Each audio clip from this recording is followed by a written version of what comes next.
Welcome to Nugg Talk. Hello, everybody, and welcome back to Nugg Talk, a podcast where we talk about everything going on in the NBA, and more specifically, all the bad things that have happened to your Nuggets. We're back. It was a crazy past week. We just, took our times for personal reasons and also to kind of see how free agency went, because it went a lot more unexpected than I think every Nugget fan expected it to go. So we just had to kind of let the ground settle and see what our team was.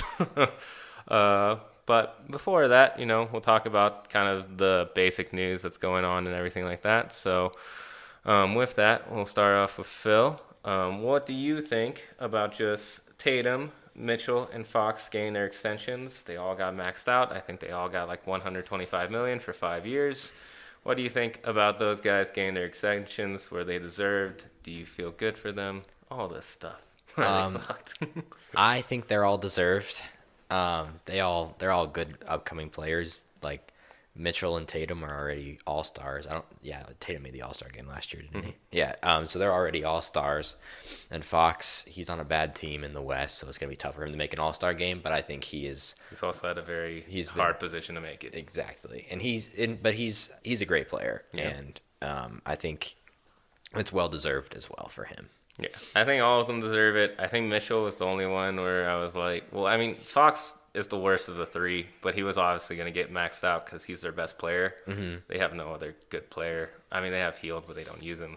They have, like, other good pieces, but he's, like, definitively their best player. So, of course, they were going to max him out because you have to.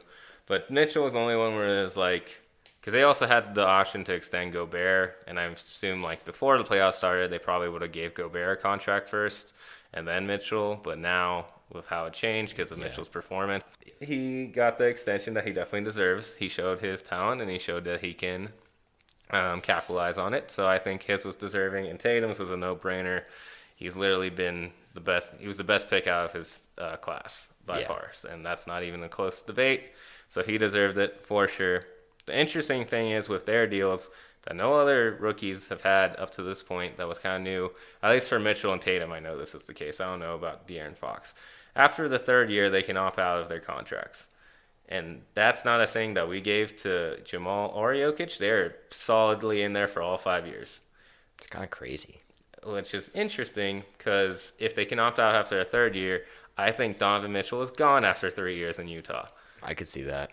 I think Tatum's staying after 3 years in Boston, but he's probably going to opt out for even more money than he's already getting on this deal. Exactly, especially if he continues to have like this huge rise. Exactly. So I think it was more their agents negotiate this for financial flexibility, but I think in the end of the day, it's going to hurt both of those franchises because they're going to have to either end up giving those players more money or they're going to see those players walk. Specifically, I see Mitchell leaving in 3 years.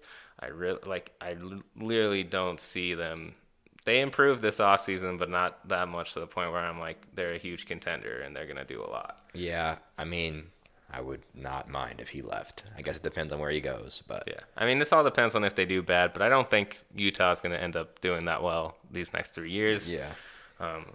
Mainly just because of how much better the rest of the league got. We'll get into it in the free agency part, but that was news, and that is an interesting tidbit about their contracts that not many rookies have had. So I think that's going to probably be the norm going forward with rookie deals. I wouldn't be surprised if MPJ asked for that in his contract, which we would give it to him because you kind of I feel like at this point in the way the nature of the league is, you like don't have a choice. You have to kind of agree to that. You just adapt to the times and how contracts change. And if he's as good as he's supposed to be, when his extension comes up, we will give him that. So we'll see. It just depends on how well he kind of pans out, especially this season and going into next season and stuff like that. The next big news was CP3 went to the Suns for basically Kelly Oubre and Ricky Rubio, who the Thunder got rid of Kelly Oubre, went to the Warriors. They just wanted picks. They got picks from them. That was the main thing. But CP3 is with the Suns now. What do you think of this move for both the Suns? Actually, just the Suns. We'll talk about the Thunder. The Thunder were part of every trade this offseason, so we'll talk about them. We'll get to the Thunder, too. They were part of everything. It's nuts. I mean, I think this is good for the Thunder. I think they're going to be better. I still don't think they're going to be I think they'll be probably the 7th or 8th seed this year. I don't really see them being much higher than that. For the Suns, yeah. Yeah, but I will have them making the playoffs when we start the season. But yeah, I think Chris Paul's a really good pickup. I think he could maybe help Devin Booker learn how to kind of learn the things he needs to do. And one of those is like win. I don't know. And I mean, he just got to mature as a player, teach him team ball. We might see a bit of a DeAndre Ayton breakout if he's actually going to be a good player. This is when I would expect him to improve. Yeah, it's a good pick for their pick and roll, so will definitely help him out for sure. So that's good for sure. Yeah. Yeah, no, I think they definitely improved. They're gonna take OKC's spot in the playoffs. OKC's out. Putting the Suns in. That's just kind of how it goes now. You take CP3 off that team. It was a good move for them, especially because they didn't have to really get rid of any of their really good young pieces. They didn't have to get rid of Aiden. They didn't have to get rid of Cameron Johnson. They didn't have to get rid of any of their up-and-coming young pieces. Someone else is on their team. They have a good power forward and stuff. But they have really good young players. They didn't have to get rid of any of them. They just get rid of a pick. And picks are valuable, but to an extent. So I think for them, trying to basically say, hey, Devin Booker, we're willing to go out and help you win. And also bring in CP3, who will like the system because it's Monty Williams. That's his old coach from his New Orleans days. They have good chemistry together. They're on good terms. It's going to be a really easy fit, really easy transition. Like you, I don't see them being anywhere near like the top 4 seeds, but they could be anywhere from 5 to 8 in my opinion, just because of CP3 and how good CP3 is. Granted, he is getting older every year and he is declining every year, but I still think he's just such a good leader and such a competitor that he'll teach these guys how to win and help them win, especially close games. And you saw that with the Thunder. They were one of the best clutch teams till it came down to the playoffs, but they were. So I think that will help them a lot immensely. I also think that the trade has a little bit of risk to it because he does have the option to opt out after this year. His player option is $41 million, so I don't see him saying no to the option. Sheesh. But, I mean, he's getting paid $40 million this year, too. But I don't see him saying no to the option because it's a lot of money and he's never going to get that. No way. He's on the down, but he wants to win a ring. Yeah, it's like, what does it come down to you for this point? It's like, CP3, you have all the money, but that's a lot of money. Or do you want a ring, and are you going to take a lot less money to go get a ring and possibly join LA? Just saying. It's going to happen, probably. It's possible. I'm not saying it will, but it depends on his mindset. I'm sure, especially how the season goes for him. If the season doesn't go well in Phoenix, I bet he doesn't pick up that option. Yeah. But it's a risk. It's a risk they took. I think it's a worthwhile risk because, again, they didn't give up much, but it is a risk. They could only be good enough for 1 year of the playoffs, and then Devin Booker leaves eventually, or they could be good for the next couple of years. I think what they're also hoping, I feel like if Chris Paul can actually we saw it with Paul Millsap to a lesser extent, but he really helped some of our guys develop, and so you could see Chris Paul helping them develop, and whether he leaves or not, maybe they stay in the playoffs, and then maybe they can get some talent around Devin Booker.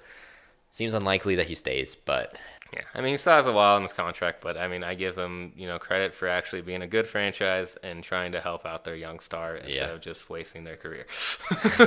And that's Sacramento and a lot of teams. Yep. So, but yeah, I mean, so far, and for us, on our case, it's better that he went there than if he went to the Lakers or the Clippers, which were other teams that were interested. Apparently, he wanted to go to the Clippers, according to Matt Barnes, who was his ex-teammate, and the Clippers didn't do it. I don't know why they didn't do it. That's the best pickup they could have got, but the Clippers are run poorly.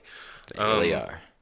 So that was best case scenario for us if he stayed in the West. And then the next thing that we were involved in all summer, all off season, was the J. Rue sweepstakes, if you want to call it that.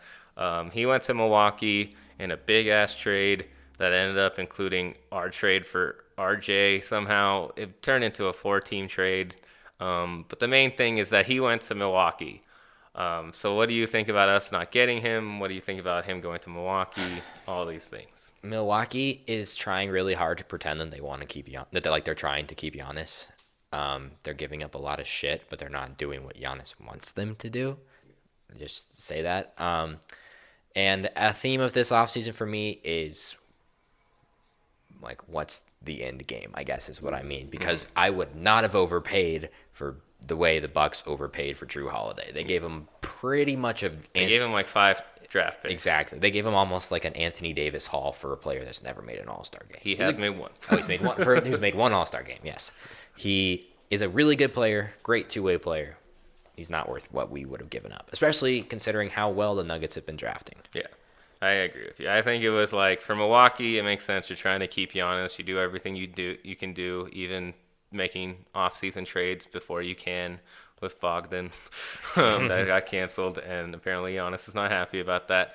But there was that. There's also like they're just doing as much as they can to try to keep Giannis and making him think they can win. But as you said, they got rid of a lot. They got rid of 5 future picks. So if he leaves, they're done for the next 10 years. Yeah. They have no chance of rebuilding, so they got rid of all of that. They really went in all in for this. They also got rid of Bledsoe and George Hill, which hurts not their starting lineup because J-Rue I think is better than Drew's better than Drew Bledsoe. God, they're both named Drew. They're better than Drew Bledsoe and Hill. It hurts their bench. If you look at the Milwaukee bench, it's terrible. Yeah, I don't see terrible bench. I don't see this ending well for them. Yeah, they made all these moves, and in my opinion, I still think they're going to lose in the second round. They'll lose to probably either the Heat, Celtics, or Nets at this point. Yeah, I could even see them losing to the Raptors. Yeah, like they didn't make a lot of good moves to really change anything of their outcome, unless Giannis just completely breaks out even more and can learn how to shoot threes all of a sudden, which probably is not going to happen. Yeah, I think more than likely what we're going to see happen is that the Bucks become one of the worst teams in the NBA because Giannis leaves. Yeah, once Giannis leaves, they will be probably in the lower tier with like your Charlottes and your Kings and all of those who are just destined to be bad for a really long time, your Cavs.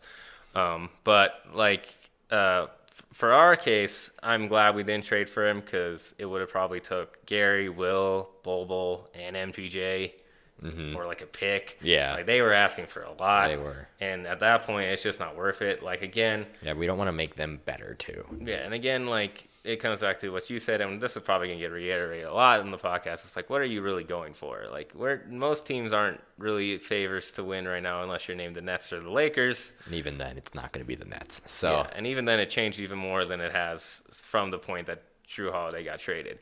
So we're in good pole position for once LeBron's gone and the West kind of settles down. That will be at the top with the Mavericks and the Pelicans, most likely. So I don't see any reason why to waste that just for a year to contend. It doesn't make any sense to me. I rather, like I said before on the last podcast, get younger and more athletic is always my thing right now. There will be a time where we get to where we want to win now, but I don't think that's now. So I think it was good we didn't get Drew Holiday. Good for Milwaukee. Let's see how it goes. I don't see it going well. Yeah, me either. And then now the team that was included in all of these trades and even more trades, OKC, they now have 18 first-round picks for the next 6 years, which is good. It's a really good way to rebuild. You got to give them credit for that. They're doing what they're supposed to be doing in a rebuild. But what do you think will be the outcome of all of these picks? Because they do have to pick well at the same time. They have to pick well, and Sam Presti has a good track record, he's not. I don't like. You and I talked this off. I think he's overrated. He's not as good as you would think. He kind of like had the like obvious pick fall in his lap almost every time. Yeah, I mean, he picked Hart. He gets a lot of credit, and I think it's just like everlasting, and it should probably stop for picking KD, Westbrook, and Harden. And it's like, cool. Who has he drafted since then that was really good? Steven Adams. Yeah, and Shea. He didn't draft Shea. Oh, yeah, the Clippers drafted Shea. Yeah, you're right. Definitely. His last good pick is like really good pick was Steven Adams. Yeah. And I think a lot of people give him too much credit as a GM. He's great at trades. Yeah. I don't think he's actually good in the draft. No, I feel like he's not. And it's like the opposite of Conley. It is. It is. So I feel like they have to pick well, and eventually they cannot pick 18 players with 18 first-round picks. Yeah, and you can't sign all of them. And you're not going to be able to keep them all, especially if they're as bad as it looks like they want to be. Yeah. But at the same time, a lot of those picks aren't theirs. So, like, if the Clippers continue to be good, if the Pelicans can Yeah, they have some become Pelicans good. picks. They have one of ours or two of ours. Yeah, I think they have a first and second from us. A lot of the picks they have are to contending teams because that's the teams that wanted their stuff. Yeah. So they have to pick well, and they have to get some steals for this to really work out for them. Yeah. And they got to find, and then they're going to have to trade some of these picks. Yeah, and they have 18. And the thing is, what I'm sure their plan is, we will use our really, really bad picks to get the actual guys we want to keep, who are like the top level guys, because they're going to be in the top 5 of the draft the next couple of years, because they basically just got rid of any good talent on their team, not named Shea. So they're going to be in the top 5. Those are probably the guys we want to keep. And I'm assuming with the other picks, once they get good, or at least like they get the young pieces they want, they'll trade them for like an aging star or something like that. That's probably their goal. But at the same time, you have to hit with those picks. And just because you have a lot of picks doesn't mean you're going to hit all the time. I'm sure they're going to get 1 or 2 good players out of these 18 picks. If they don't, that's really sad. But I'm just like, I would wait off on my excitement for what OKC has done until we actually see it in its fruition. As of right now, they're doing what they're supposed to be doing. Yep. Bravo to them. Good for Sam Presti for fleecing a lot of people out of picks. They started their rebuild really quick. Yeah, but until I actually seen it pan out for them, I'm not going to give them the credit that they deserve. He still has to draft those picks. Until I see him draft good players, I won't be impressed at all. So that's just my opinion. I'm sure a lot of people disagree with that, but that's just where I am with it. The next thing that was a huge blow in the NBA news, this sucks because 2 years in a row now. Clay is out. He tore his Achilles, which does suck for him. We hope for a speedy recovery. He's not going to be playing for 2 years now, which is crazy. Yeah, he's going to be, 32, 31? I don't think he's that old. No, I don't think he's that old. I mean, he might be. Let me check. There's no way he's in this. Klay Thompson is 30. By the time he's back, he will be 31. 30. He'll be almost 32 when he comes back because he turns 31 in February. Well, then, damn. All right, he is older than I thought. Wow, he looks younger. I don't know. But yeah, so he's going to be out now. No more Splash Bros again for 2 years in a row, even though Steph will be back. They drafted Wiseman, so that will help them. They should be better than they were last year still. Yeah, they're gonna be in the playoffs. I think there's no way they can't be unless Steph gets hurt again, but I don't think he will. But they'll be back in the playoffs. It just hurts their chance of being a top contending team. I don't think now they'll be one of the top contending teams. I could have saw them competing for a top 2 or 3 seed. With us and possibly Dallas and maybe Houston if Houston's actually going. I don't know what they're doing. Houston doing. But yeah, so he got hurt. That sucks. With him getting hurt, though, I mean, it does help us. It does. It does. We can't say it doesn't help us, and we're not not gonna act like it doesn't help us, which is good. So there's one less team to worry about for us, which is good. But with that being said, do you think since Clay got hurt that there's any chance they trade him with James Harden being on the market? Maybe not. Like them trading for James Harden? Yeah, because there's a possibility that they could trade for James Harden, and if they had to, I'm sure that they would offer Clay up to the Rockets with these injuries. I'm sure there's a possibility in there. Maybe they wouldn't because of their loyalty to their guys, but... and maybe Houston says no because he's been injured 2 years in a row. Yeah, I just don't see. Logically, I don't see why Houston would want to do that. I know that they might have to trade James Harden, but I feel like they could get more than an aging, injured star. Yeah. And I respect Klay Thompson. He's a good two-way player. I would love him on the Nuggets. One of the top 3-point shooters of all time. Yeah.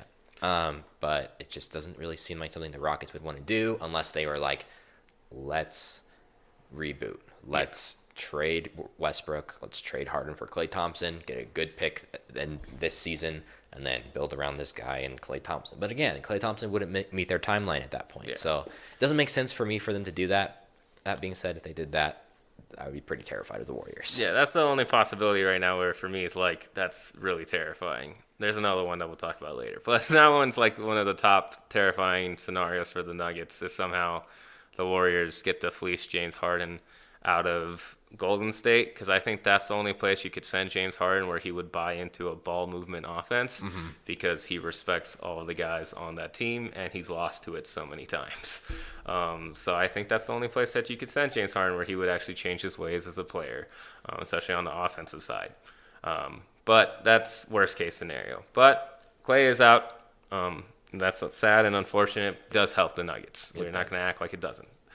So that helps the likelihood that we get a 2 or 3 seed this year, even with what we're going to start talking about soonish. Yeah. But before we do that, we got a new jersey. Yes. And it's red. Flatiron jersey. I don't like it. I love it. I don't like the jersey. I feel like this jersey is very divisive. It's like 50-50 you either love it or in you Nugget hate it. Nation, I'm pretty sure. I'm pretty sure it's like, it's halfway between each one. Why do you like it? I just think it's really like cool. I don't know. I like the Flatirons. I like the Flatirons color. I think it's gonna look cool. I would love for them to give us like some sort of court with it, but I don't think that's gonna happen. I mean, they might. But if they do that, that would be sick. Yeah, I think they're really cool. Yeah. I like the red. I think it's fresh, and it does kind of in my opinion, it does kind of give me a mountain vibe. And a lot of people saying it looks like the Utah jersey, and it does. But I think it's a better version of the Utah jersey, and we own the rights to the mountains too. So yeah, we both own half of those mountains. So if you think of mountains, you usually think of Colorado and not Utah. So typically, Yeah.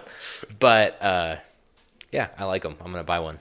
I do not like it, mainly because I just don't like the shade of red. I think it's too bright. I don't like this orange. I thought if we were gonna do a red, I would have still liked the kit, like the rainbow. Like, why even do a skyline if you're not gonna do the rainbow? Yeah, not having a rainbow is kind of a bummer, especially because they're not gonna do these anymore. Yeah, this is Harrison Wynn, who's a reporter for the Nuggets, said this is the last year of our skyline rotations. This is the send-off. And that was another reason why I ended up not liking it. We never got a blue skyline jersey. I mean, that would have been the one I would have wanted too. Yeah, but like the blue skyline I thought was going to be by far the last one. I thought we were just going to do what Miami did and kept dragging this out until we got to a blue one. But once they said that this is our last year, I was really disappointed. I do think it looks like Utah's nasty jerseys, and I don't like it. That's a relation that's had to it. I just don't like it. I don't think it's a good look. That's fair. You could have done the red jersey better, in my opinion. I think it could have been. I don't know. I think it's refreshing. I think the Cavs red jerseys would fit our color coordination more than just a full red jersey, because at least they have some like yellow and some blue in it. Like, it's just full red and orange. I'm like, what is this? Yeah. I don't like it, but to each their own. You like it, go buy it. We are getting another jersey. Yeah, we're getting earned jerseys. Yeah. They're bringing those back, so we're gonna get another jersey. Hopefully, somehow in heaven, that's the blue skyline jersey, and it's just a surprise. That's what I'm praying for. I really doubt it, but if that was the case, oh my god! I bet it's gonna be like more of the vein of Mile High City jerseys, something of that either design. way, I mean, that's probably the one. If I get a new jersey this year, that's the one I would get. I would advise people to wait till that one comes out to decide on if you're gonna get a new Nuggets jersey. But if Or you get really, both. Yeah, if you really like these, go ahead and get these. I mean, they are basically our homage to Red Rocks. So It is. There you go. But yeah, I'm not a fan. Phil's a fan. That's basically how the Nuggets community is. Yeah. Everyone's 50-50 on them. So Yep. whatever, It's to pretty each your own. And now we'll get into the long off season. That was really bad, but okay at the same time. It's But fine. first, we'll talk about the draft, which I think was really good for us. Mm-hmm. We ended up drafting Zeke Nnaji. I think that's how you say his name. I think so. At 22, and then we traded to draft R.J. Hampton. We just traded away a pick that I don't even know where it ended up. I think it went to the Pelicans, but it could be to the Bucks. It could have gone to the Thunder. I don't know where it went. It was in that Drew Holiday trade. That's all Yeah, we and it know. ended up becoming a part of that somehow. I don't know how, but it did. What are your thoughts first on Zeke? He's listed as a power forward. He's going to be playing center for us. I want to make that abundantly clear for everyone listening. He's going to play center. Yeah, we cannot have another. He's basically going to replace Mason Plumlee, and that was even before Mason left. Yeah. I like Zeke Nnaji. I think he is going to be a really good defender off the bench, which is kind of exactly what we need. And he's athletic, so he can do some things that Jokic can't. He can do a lot of things Jokic can't do. And I think that'll help. I think he's going to be a good fit on this team, and I feel like he also can shoot a little bit, and that's better than the not even remotely good Plumlee shooting. Exactly. So I'm happy about this pick. If I had to give it a grade, I would give it a B+. Yeah. I didn't know anything going into this draft, so I had to do a lot of research on these guys once we got them. When we got Zeke, though, the one thing I immediately knew, I was like, oh, thank God Mason's gone. Yes. I was so happy when we got this kid because I was like, yes, Mason's gone. I know for a fact Mason is gone. And everyone knows on this podcast, if you listen, I do not like Mason Plumlee. Thank you for being here and providing what you did, but I don't care. Yep. I'm happy that he's gone. We definitely could have got younger and more athletic and pay way less for the stuff he does. And that's what Zeke's going to come in and fill. He's a great pick and roll player. Like Phil said, he can actually shoot a mid-range shot. He's actually very good at shooting mid-range. He has probably one of the best mid-range shots in college that year. He was the Pac-12 Freshman of the Year, which is a pretty big honor because the Pac-12 has a lot of good basketball players, so that's good. Granted, it was only for the freshman class, but still, I mean, if he's a one and done, that's good. The things he needs to work on is three-point shooting. Now, it's said that in high school he shot the three-point ball a lot more, but you got to take that with like a grain of salt because that's a high school three. Yeah. So I'm like, is he actually shooting like an NBA three or is he just shooting like a mid-range in the NBA? He could become, I think Tim Connelly even said that they like his potential as a shooter. He has good potential as a shooter. There was a video released recently where he's shooting NBA threes and he was making them consistently, but that was an open gym, so those are different than in-game. Exactly. But it's good to see that he has the potential of that, but that is something he needs to work on. Other thing he needs to work on is passing. He doesn't pass the ball at all. Yeah. But mainly because when he was in Arizona, he didn't have to because he was the best player. Best player on the team. But that is something he's going to have to learn is how to pass, how to be a willing passer, how to pass off the post, because that is something he needs to replace that Mason did, and Mason did well. We do have to give Mason credit for that. And I think he'll learn that. All of our centers have learned how to pass. Nurkic, Mozgov, Kufis, Plumlee, Jokic. I could go on and on. We've taught many centers how to pass. Exactly. I don't think we're not going to teach Zeke not to, and I think having Jokic as his teacher will be extremely helpful. Exactly. So that's something I'm less worried about. The thing I am most worried about is he's not a best post defender. Exterior defense, like guarding guards off pick and rolls, he still needs to get a lot better at. He's not a rim protector, but the thing is he shouldn't have to be if he's playing with Bol. Mm-hmm. But will he be playing with Bol? What is the rotation's going to look like? We have no clue at this point. I could not begin to guess. But at this point, I'd say very good pick for me. I would also say probably B+, maybe even A-. Yeah, I could get if he plays. If he plays A- this year, if he's like that good, because that then shows me he's good enough to start right away. If he's already like ready to play off the bench. But if he goes to G League, then yeah, probably like a B or B+, which is probably most likely where he'll go. Is G League. And then now we'll get on to RJ, who's basically Conley's pick. Mm-hmm. I think Zeke was Malone's pick, and RJ was Conley's pick. Yeah, I could see that. Because RJ came in a trade. We traded for him. He was basically a top 5 pick coming out of high school. He decided to go play in Australia, same league that LaMelo played in. He didn't have a great time there. He struggled. He struggled mightily, especially with his shot and everything like that. But he has a lot of talent, and of course, we love that, so we picked him. What do you think of RJ and that pick? Value-wise, it was an A.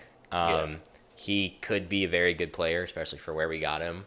That being said, I don't know what he's going to be. So I'll give it an A for potential.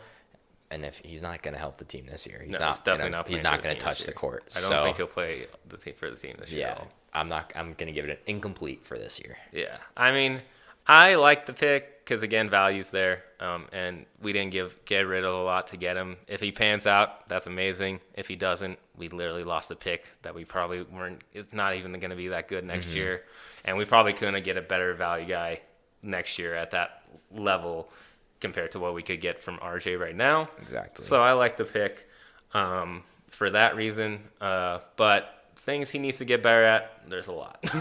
Yeah. He needs to learn how to pass. He needs to become a better passer. And that's a huge thing if he's going to be playing point guard. I could see us probably making him transition to another position because he is like 6'6". He's huge. Like, he's a tall kid. Like, he doesn't have to strictly be a point guard, but that is his natural position. So we'll see. But if he is going to be point guard, he needs to learn to pass. The huge thing is he needs to learn how to shoot a three. He's strictly a mid-range shooter. And if that at best, he even struggled with that in the Australian league. But he's really good in the transition. That's his thing. He's a transition scorer. You can't stop him on the transition. So, like, He needs to learn to shoot three. And defense, he's terrible at defense, which is par for the course for these guys we picked that are this low but have a lot of potential. Usually they're not good at defense. He can learn defense. Anyone can learn defense. Ceiling for him, I would say, like, if he pans out, the best that happens is he's a starter and he's like a off-brand Russell Westbrook. That's the ceiling. I don't see him being a star or an all-star or anything like that. Hopefully a guy that can at least shoot better than Russell Westbrook. Yeah, like I see that's like his ceiling. Like he can be a starter. I don't think he'll ever be an all-star or a star on this team, but he could be a starter, and eventually, who knows, he could maybe take Gary's role eventually. But that's if he pans out. Yeah. Doesn't pan out, again, he's out of the league. Exactly, yeah. He's not going to have as much wiggle room as a lottery pick. Yeah, like this, he's not. But so far, the things he said, he loves to be a part of Denver. He's happy to be here. He keeps calling us a winning organization. I love it. It's great. He loves that they keep drafting guys who have potential. He's like, yeah, they picked MPJ, Bol, now me. They know what they're doing there. I'm like, okay, get he's chill. very confident in himself. Which is good. I think they should have confidence in themselves. Exactly. But when you fall like that, you have to come in. Yeah, I mean, value-wise, again, like Phil said, draft-wise, like this draft, I'll give it a C-, I guess. Like, it wasn't a bad pick, but it wasn't a great pick. But I guess for the person there, like, he was the best option. I thought we were going to pick him at 22, so yeah, I'm not shocked that we got him at 24. But yeah, we'll never see him on the court this year. No, he's going to be strictly in G League. If they're doing G League this year, I don't know. Well, if they aren't, what do they do with the two guys we have on two-way contracts? I haven't heard anything about G League yet, so I'm assuming they're gonna do it with no fans and they're gonna do G League still. But it's just like at least I haven't heard anything about how like the G League process is gonna be going this year. Yeah, I don't even know if they've announced. So we'll see. Oh, something came out a couple hours ago saying that they're considering doing some kind of like bubble in like Atlanta and maybe another location. Okay, well then if they do that, then yes, he'll be in G League and he'll be in that bubble mostly, so that's good. Yeah. But yeah, I don't see him making because you can have 15 players on your team, 13 of those are actively on the bench. He's not going to be part of those 13. No way. He's probably the least likely person to be a part of those 13, which I know a lot of Nuggets fans are not happy about because you hear about these kids and you've seen them your whole life on social media because of their high school highlights and stuff, but he's just not ready. He's nowhere near ready. I would say Zeke's probably the more ready player, and that's why I say that one's more of a Malone pick. But good draft overall. I liked it. It was a good draft. I thought they did a good job. They did what they needed to do. For a pretty weak draft class, this was good. Yeah. And now we'll talk about the shitty part of free agency. NBA free agency. Jeremy left. Yeah, this has kind of become a theme for the Nuggets. We trade for a good player, and then he leaves the very next year. Why?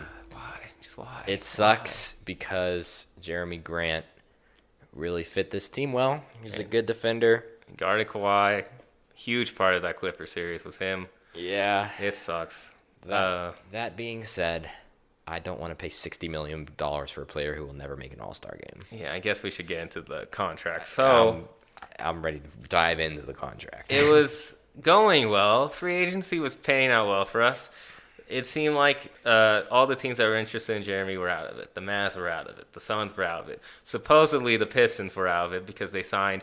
Not only did they sign Plumlee to a 3-year, $25 million contract, which, by the way, Plumlee, your agent is the most beautiful man in the world. Yeah. I don't know how he keeps fleecing people out of his contracts. Paid. It's insane that Dwight Howard's getting a minimum bet guarantee contract, and he's getting 3 years, 25. Yeah, that is that agent's beautiful, man. Yeah, seriously. Anyways, they did that. They signed also Jahlil Okafor, and then out of nowhere, like you would have thought they're like cap-wise, they're out of it. They have no cap, but then somehow they made these trades for these guys they can just stretch and waive, which basically means they're on the team, but they're not playing, but they're just paying their contracts for a prolonged period of time. Mm-hmm. And that's how they're affording. All of a sudden, could afford Jeremy, and they decided to give Jeremy 3 years, $60 million, which is a huge overpay. Huge. I originally was like, I'm willing to overpay, like I said on old podcasts, like $15 million. I was like, I'm willing to go up to 15. That was like that's what he gets. And then they did that. And I was like, originally I was like, okay, well, this makes sense. He got $20 million. There's no way we offered him that. Mm-hmm. But we did. Yeah, we did offer that. And let's just get on to what happened with Jeremy and why he decided to leave anyways. Okay, yeah. So we did offer the contract, which was the most shocking thing to me. And for some reason, he decided that instead of playing in a lovely city like Denver that's competing for a championship right now, and he doesn't have to do much except be a 3-and-D guy, he said, I'd rather go to Detroit and be a number 2 option, I guess. I think he wants to be the guy there. Yeah, I mean, Blake Griffin's still there, so he's not better than Blake Griffin, but I assume that they're going to have to trade Blake Griffin somehow. We said no to that because we didn't do a sign and trade, which I'm happy about. Me too. Because that gives us more flexibility for MPJ, which we'll get into. But, I mean, what do you think about his decision-making? Because I don't get it. Jeremy Grant will never be a star in this league. He will be a very good 3-and-D player. He will basically be what he is now. But he's like 26, about to be 27. He's not going to get that much better. If he becomes an all-star, power to him. But I don't see it happening. He's just going to play for a team that's going to have a top 10 pick. Yeah, that's just what's going to happen. They're not making the playoffs. There's no way they're making the playoffs. And also, like, for me, it's like, okay, you sign him to be more like the guy, right? Jeremy is not that good on offense. Most of his buckets were assisted on. Yeah, Jokic and Jamal made Jeremy look very good on offense. Yeah, he just had a lot of threes, open looks. They don't have a distributor like the Nuggets do. And I'm going to be honest, the only thing of Jeremy that I know that he does to create his own shot is that little post fadeaway Dirkish shot, which he's decent at. But like, I don't see him turning into this offensive weapon that they see. I mean, even he didn't have like even an offensive breakout really for us till the playoffs. And even then, he averaged 8 points in the Jazz series, 12 in the Clippers series, and I think 10 plus that 22-point game in the Lakers series. Mm-hmm. Like, it wasn't his defense is what he was the guy on us for. Like, he was playing good defense, and that's why I was willing to go to like 20 mil just for that, just because of the defense to help us beat the Clippers. But even that's a stretch for a guy who's just playing defense and shooting threes. Like, to pay your fourth option $20 million is insane. Yeah. So I'm glad we didn't do it at the same time. I mean, it sucks to lose him. We are gonna take a step back on defense, and the playoffs is where defense matters the most. But at the same time, Jeremy Grant, let's get to this point of it where we've been coming back to this a lot, is Jeremy Grant is not going to be the difference in us winning a championship this season. Yeah. You put Jeremy Grant on this team, we're good. Make Western Conference Finals, not beating the Lakers. Yeah. And we might lose to the Clippers now. I'm still not sure. I think we could still compete with them. But now we can just kind of see, this is the year of youth, see what our young guys can do with these expanded roles. Yeah, and that's the thing that's coming up. Like you said, what's the goal here? And the goal is always to win a championship, but at the same time, we have a good future and we don't really need to win right now. So I agree with Conley. Actually, Conley was willing to overpay for $20 million. So I'm just happy that Jeremy didn't sign here now. That's like the one silver lining, is that we're not overpaying for this guy, and we're not going to be, our cap isn't going to be hurt for the next 3 years, because we already saw in this free agency how much we struggled because our cap's being hindered by Will and Gary's contracts. We need to start freeing up some money. Yeah, and then our cap would have been even more strung up if we gave him that money, and then we would have to extend MPJ in a couple of years. And we need to make sure we have that money for MPJ if he's as good as we're all hoping he will be. And now we get to see that. A lot of people were complaining, how come MPJ doesn't get more touches? Even he complained, why wasn't he getting more touches? And now he's going to get more touches. Yeah. You're getting all of Jeremy's. They're going to you. You got to be ready to take 4 or 5 more shots a game and make those shots, because they're probably going to be open shots. So he can't complain anymore. But also, that also brought me back to a point now where I think him and Jeremy were very close friends on the team. I'm starting to think that when MPJ said what he said, I think Jeremy put that into his head. Oh, that he wants that more. The offense needs to not run only through Jokic and Jamal. And I'm starting to think that was a Jeremy idea. That also MPJ just like, he was like, yeah, you're right. But I think that it was Jeremy, because that's why he left, because he wanted be more a part of the better offense. role. So I'm just like, maybe it's a good thing we got him out. Maybe he was the one who was telling MPJ this stupid stuff. Yeah, if you buy into the offense we're running, you're going to get touches. MPJ's too talented to not get touches when he gets better. He was not ready last year. Yeah, he wasn't even near there. That's what I'm saying. That's why I think it was the thing that Jeremy was saying. And then he was like, I also agree with that. I could see that. I was just like, maybe that's a good thing we got rid of Jeremy. Maybe, like, they all love him. They all congratulate him on his contract and everything like that. But, I mean, maybe it's just not a good locker room fit if that's what he was thinking in the back of his head. Exactly. Because, there obviously is something there where you either, agree with MPJ or put that in MPJ's head. Yeah. But, and that's where I say it's just, respect to Jeremy. You got paid. You're going to get a big role now. You get to play with Plumlee again. You get to play with Plumlee again. But, that was fun time. But also at the same time, I'm thinking, what are you doing right now? Yeah, it's weird. But, I mean, Jeremy left. Doesn't make any sense. It put us in a huge issue. Mason left. That wasn't as big as a loss. And then Torrey left because we decided not to pick him up. Mm-hmm. He went to Milwaukee, so good for him. He's still going to be on a title-ish contending team. I'm happy for Torrey. I actually wish all the love to Torrey. Yeah, I love Torrey. I feel like we did him very dirty. We did do him dirty. But after we explained the moves we did, I get why we did what we did. But I love Torrey. I love everything he brought to this team. He's the G League Australian guy who came here and made a name for himself in 2 playoff runs. Hopefully someday he gets paid. But I also think a lot of people have to temper their upsetness about losing Torrey. Torrey Craig is a great locker room guy, and he's a solid defender. But he's not even that good at the defender. He's not even that good. He got destroyed by Donovan Mitchell. We forget that it took Gary to lock up Donovan Mitchell. It wasn't Torrey. Yeah, Torrey didn't really do a lot of defense. Yeah, it was Gary and Jeremy. Yeah. So, I love Torrey, but he wasn't a great defender. And Torrey was very on and off with his three-point shot. Mostly off, if we're being honest. But we love him. He was a great guy for a team. Like Torrey. I'll give him this credit. Torrey could go months where he never even touched the basketball to playing 3 playoff series in a row. Mm-hmm. And he never complained about his role on the team. Never. And he always came ready to play. Ready to compete and play. Great. It was great. So we're going to deeply miss Torrey, but at the same time, don't be upset that he's gone. It's not that big of a loss. It's not. As far as the team goes, they're not going to take a step back because they lost Torrey Craig. Yes. So now that we got past the depressing stuff, let's get back to the additions. We actually did add people. So as soon as Jeremy left, we got into a scramble for power forwards because we needed power forwards. Mm-hmm. JaMychal Green was the best option available and the most cost-efficient option. We got him for 2 years, $15 million. I think the second year is an option. Mm-hmm. So with that, what are your thoughts about JaMychal Green? He can shoot the 3 very well.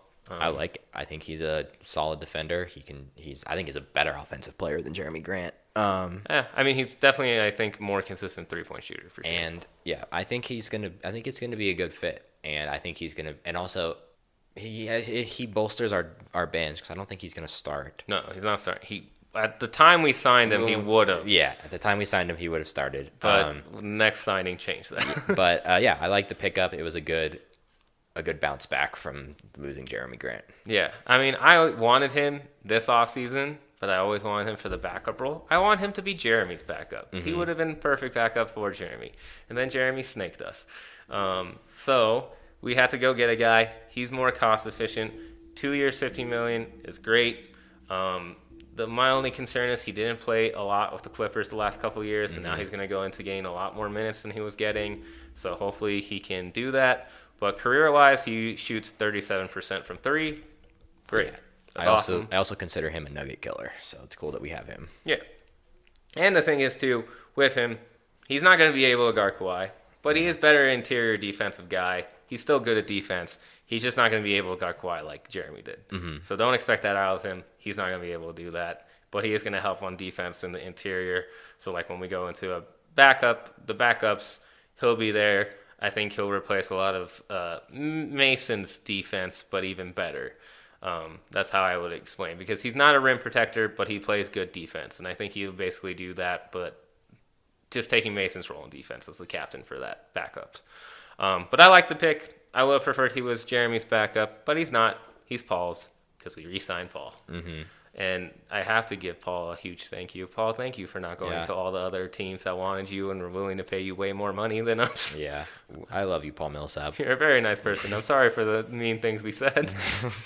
We're glad you're back. Yeah, we're glad you're back for a year and $10 million. That's okay. We'll give you that $10 million. Yeah. So, what do you think about Paul coming back? We needed him. Yeah. We had no choice. He's gonna start. Fine. He'll be good. He'll still provide a vet presence for still a very young team. Yeah. Yeah. I'm happy he's back. I mean, that's the all thing I really is, have to say. He's now back on a more what he's worth contract. It's still a little bit of an overpay, but what he's worth contract, and it's only a 1-year deal. So we both know he knows we know he's gone after this year. Yeah, this is the last year. So we both know that. But I appreciate him for doing us a solid and helping us out in our time of need, because otherwise we would have been really, really, really bad at the power forward position, and now we're not. He brings in his defense. Offense is lacking, but who knows? Maybe he'll be Paul of the beginning of last year, where he was just draining threes and he was our top 3-point shooter. That would be nice. That'd be nice, but we'll see. I'm glad he's back though. It was very much a needed position to fill. Both of these contracts though, still cheaper than Jeremy Grant. Yep. I mean, they're 25 together, but no, they're not. They're 17 million together, so it is cheaper than Jeremy Grant. It is cheaper. So this year, cheaper. Next year, well, Paul will be gone. Yeah, Paul will be gone. So, good job. Cost-efficient ways to make up for losing Jeremy. Good pickups. I think they bounced back very well from this. They don't help with the Kawhi guarding issue, but there's someone, I think, for that. We'll get into it.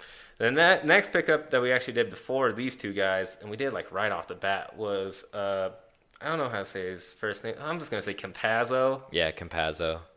What's his first name? I don't know. I just wrote it down his last name. So Campazzo, we signed him. He's a veteran who played in Real Madrid. I think he even played with Luka. So he is basically, in my opinion, the Monte Morris replacement. Yeah, maybe. What do you think of him, knowing that he averaged 9.3 points, 6.7 assists, and 34% three-point shooting? I think career-wise, this is the three-point shooting. He can pass the rock. Yes, he's a very good passer. He's flashy, so it's like Jokic. He's flashy. He probably will fit pretty well on this team. I'm sure him and Jokic already have like a relationship. Exactly. That being said, that's a real downgrade if we trade Monte Morris for a backup. I 100% think that's what it's for. And the reason why is we picked up him and RJ Hampton, and we still have PJ on the roster. And we still have PJ Dozier, yeah. There's 4 backup point guards. Granted, RJ's going straight to G League, but that told me for a fact we're going to be trading Monte Morris because we're not going to be able to afford him. And that's not a diss to Monte. Monte, I think, deserves it. He deserves to be a starter. He deserves his money.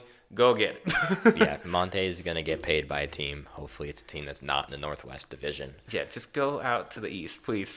Come on. But hopefully we trade him. He's definitely going to be on the trade market, and I feel like we're going to be packaging either Will or Gary with him. I think Gary's way less likely now because we don't have as good defenders as we used to. We need Gary. He's going to be the best defender on the team. Yeah, Gary's now a very key part of this team. But what that Campazzo told me is Monte's gone halfway through the season whenever the trade deadline is, which is sad, but we all knew this was going to happen. We've talked about this for a while now. Yeah, he's gone. I'm really hoping that PJ becomes the backup point guard. I think he could become even a shooting guard. He's big, but I just think he's...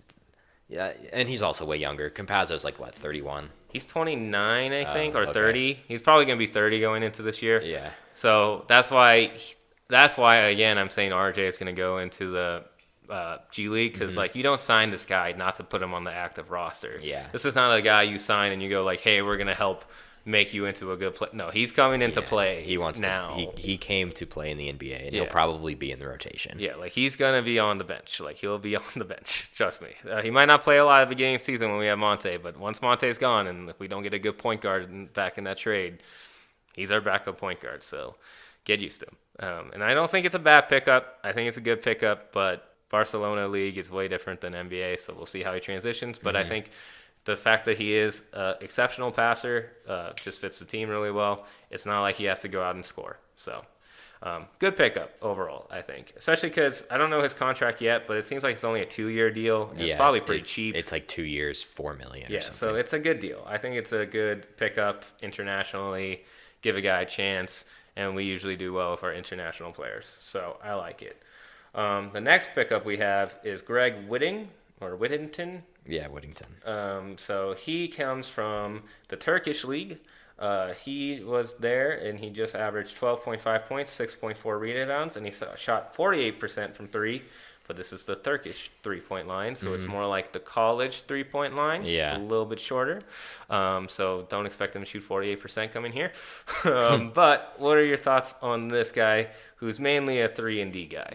He's going to be... He's 27, I think. Yeah, he's a taller Torrey Craig in my eyes. I think he's actually probably going to end up being a better offensive player than Torrey Craig.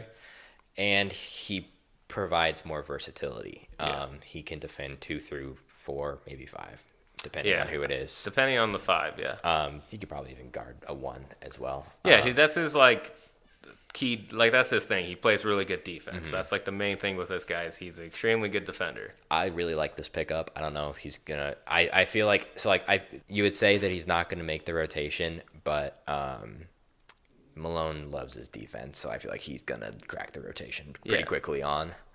Especially if we play a game where we give up 125 or something, and Malone has a little pouty moment in his press conferences. There's going to be some bad defensive games starting up. I definitely see that coming. But no, I really like this pickup. He's on a 2-way deal, so that I immediately think to you that he's going to the G League. I promise you this kid's going to be on the bench. He's too old to go to the G League, but we could put him on that cheap of a deal and that flexible of a deal where he could put him there. But to me, he's less of a Torrey replacement. He's our Jeremy replacement. Yeah, absolutely. He's going to be our mid backup small forward, power forward at some point in the season. I don't know how early Malone's going to start pulling that trigger, but it's going to happen because he shot 48% from the Turkish three-point line. So to me, that tells me he can shoot probably 35% from the three-point line here. Granted, we have to see it to believe it, but that's my expectation of what his percentage will drop down to here, which is still very good for his position of being a backup. But also, his defensive versatility is the thing that's the key about him. I think this is our Kawhi potential stopper. Now, we have to see it happen. Hopefully, his defense translates well to the NBA. Yeah. But this is the biggest sneak pickup for me. I think this is going to be the guy who could contribute to the team the most. Yeah, this is the biggest one that, to me, Conley did, and I'm like, I'm really happy about this one. This was the guy who we got to replace Jeremy. And the reason I say he replaces Jeremy more than Torrey is I think people don't understand that PJ is going to be taking Torrey's role. Yeah. PJ is going to be our backup shooting guard because he showed in the playoffs he has some defensive talent. And people forget, in a lot of those Clipper games and even some of those LA games, he came in and he closed out the game because of his defense. Yeah. He's a good defender, and he can play 1 or 2. And he's a better offensive player than Torrey Craig will ever be. No offense to Torrey Craig. We love you. It's just facts. True. It's just true. I mean, even PJ sucks with his three-point shot, but it was looking pretty good in the playoffs. I think PJ could be super good. Yeah. I would love for him to elevate his defense and his shooting, so we could potentially put him at shooting guard. I don't want to say starting, but maybe. I mean, it's possible he could start Gary eventually. Harris, but Gary's definitely solidified now in the rotation for a while. He's going to be the starter for the next 2 years, and then I guess we'll see if we keep him. Yeah. Would love to get Gary Harris on a cheaper deal. Yeah, that would be, I think, the main thing to do. But I think with the Campazzo signing, it's PJ's not going to be the backup to the backup, and he's there to be backup shooting guard now. He's primarily going to be our backup shooting guard, and he's going to come in whenever Gary goes out, and I think that's a good decision because, again, he is 6'6". Yep. He's a tall guy. He can play shooting guard. It's not like defensively he will be lacking. So I think that the Greg Whittington and PJ defensive capabilities are very key to our season, especially our playoffs. Yep. And we'll see how they develop during the season. But I think the Greg Whittington was the best pickup that we could have got on a super cheap deal to replace Jeremy for a cheap option. And if he doesn't work out, we still have JaMychal, who's a good backup power forward. Yeah. Backup small forward, we don't really have. Maybe it'll be Bol. It could be Bol, yeah. I mean, we'll see again what the rotation's going to be. And then we got Harstein. Hartenstein. TJ Hartenstein or whatever his name is. Hartenstein. Ty- Whatever. We got him from the Rockets. He was the G League Finals MVP a couple years ago. He averaged 24 points in those G Leagues. He didn't play at all for the Rockets the past 2 years, so he was getting kind of wasted there. We got him on a 2-year deal. I mean, I like the pickup. I don't think he'll ever play. Yeah, he's not gonna play here. But Isaiah Hartenstein. Yeah, so I think he's good. Yeah, he'll be solid. He's a solid player. He's like super young. I think he's like 21 or 22. Yeah, like he's just a project. You just work on him. I think this is another guy we'll work on. If he pans out well, that's great. If he doesn't, who cares? Yeah. He's on a 2-way. So, and the reason that Greg and Isaiah can be on these 2-ways is because Bol, congrats to him. He got a fully guaranteed NBA contract. Gonna be on the roster. Yeah, 2 years, $4 million. Let's go. And then we're gonna have to extend him too, and it's gonna be expensive offseason. This season? No, after 2 years, we're gonna have to extend him and Michael Porter Jr. Yeah, like both of their contracts would be. Hopefully, on. Bol won't be like needing a lot of money. Yeah, so we'll see how that goes. But yeah, but yeah, Bol, congrats to him. He's on the team, so he should get minutes. And if he doesn't, I don't know what Malone's doing. Yeah, at this point, you got to start seeing what we have in all the young guys. Obviously not like Hampton and maybe not even Najee. Although I think Najee will get minutes too. Yeah, I mean it depends on him. We'll see. It all depends on who Malone likes. Yeah. And it all comes down to defense.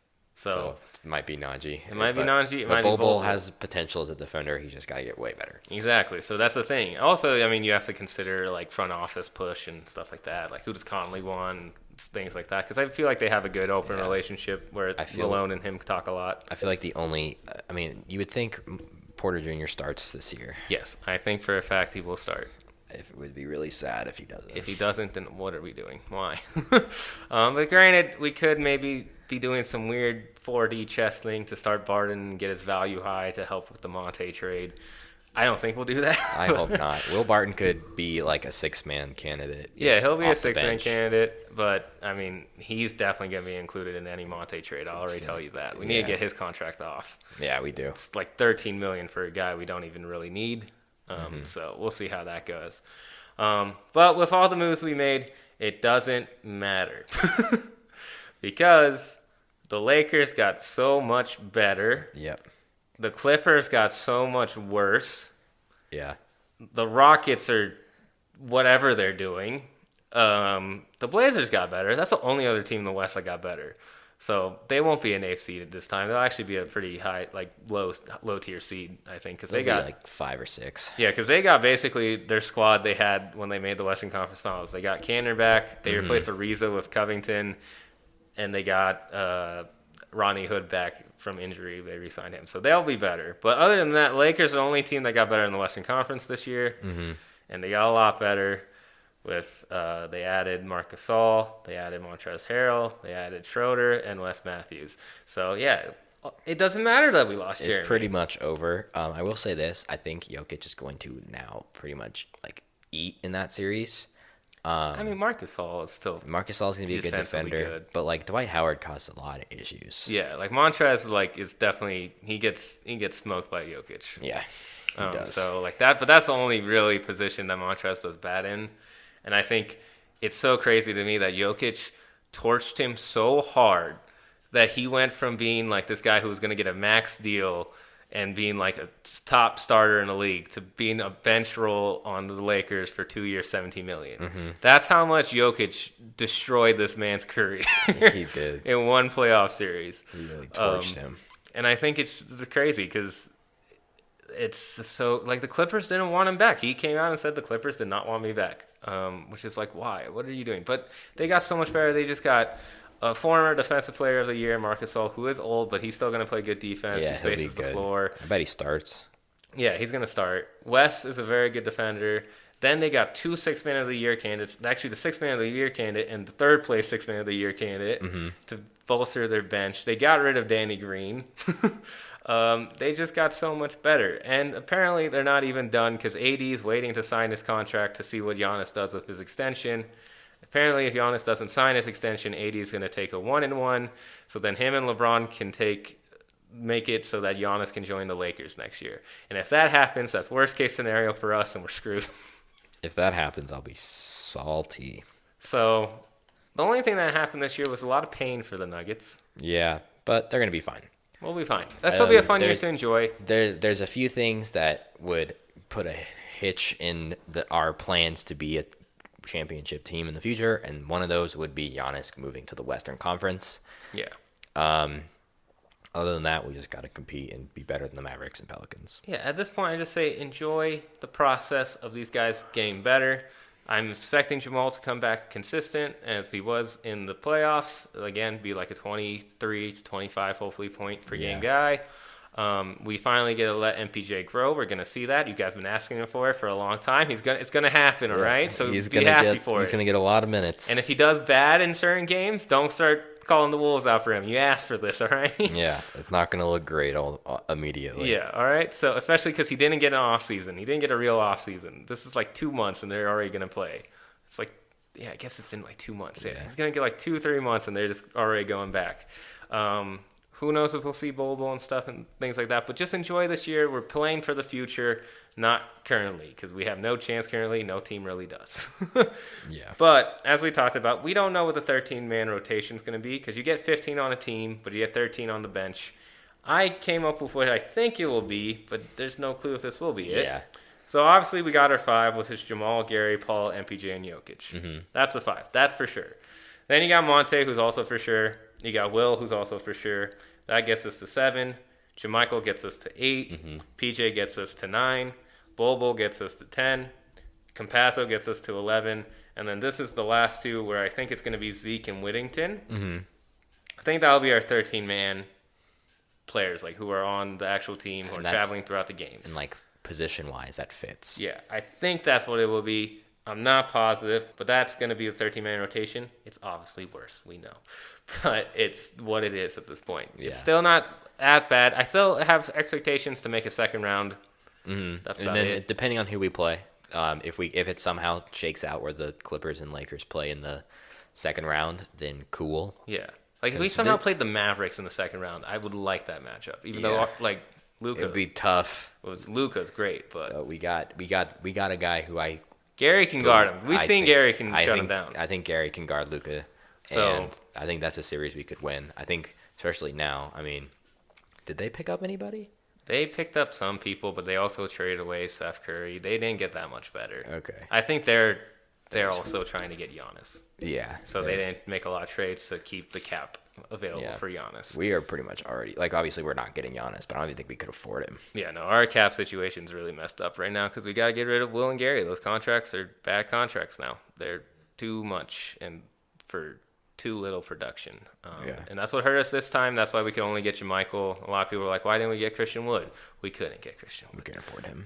Why didn't we get like a lot of other guys? We couldn't afford them. If you asked us, we couldn't afford them is the answer. But I still think the season's going to go well. Preseason came out. We're playing Portland twice and Golden State. Starts December 12th. That's, I don't know. I think our first game's December 13th against Golden State. Preseason? But, yeah.